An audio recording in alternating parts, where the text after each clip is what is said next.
1901, divers pulling treasure from an ancient shipwreck brought up a lump of corroded bronze.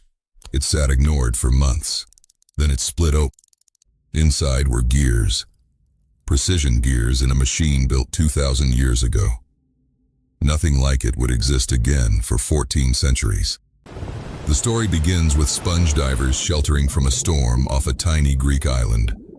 Beneath their anchor lay a Roman-era shipwreck full of treasure. They hauled up bronze statues, marble gods, jewelry, coins, and one unremarkable corroded lump that nobody bothered to examine. When it cracked apart, a museum worker saw what looked like clockwork. He was dismissed. Everyone knew the ancient Greeks had nothing like this. For 50 years, the fragments sat in drawers while scholars argued. A precision-geared machine from 80 BC was impossible, and yet there it was. Then came the X-rays. Inside the corrosion, researchers counted 30 bronze gears. The largest had 223 hand-cut teeth.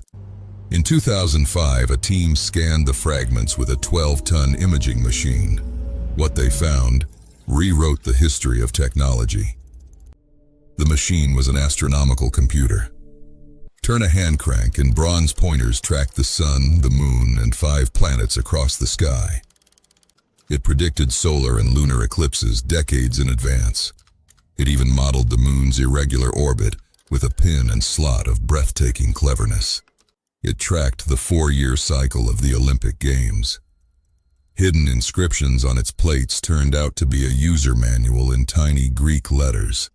The gearing is so precise that some errors come not from the machine, but from the astronomy of its age. The engineering was nearly perfect. Who built it? No one knows. The trail points toward the school of Archimedes and the island of Rhodes. But the maker never signed his work. Here is the unsettling part. A machine this refined cannot be a first attempt. There were earlier versions, perhaps generations of them, all lost. Ancient writers described such devices, a bronze sphere that reproduced the motions of the heavens. We dismissed those accounts as legend. We were wrong.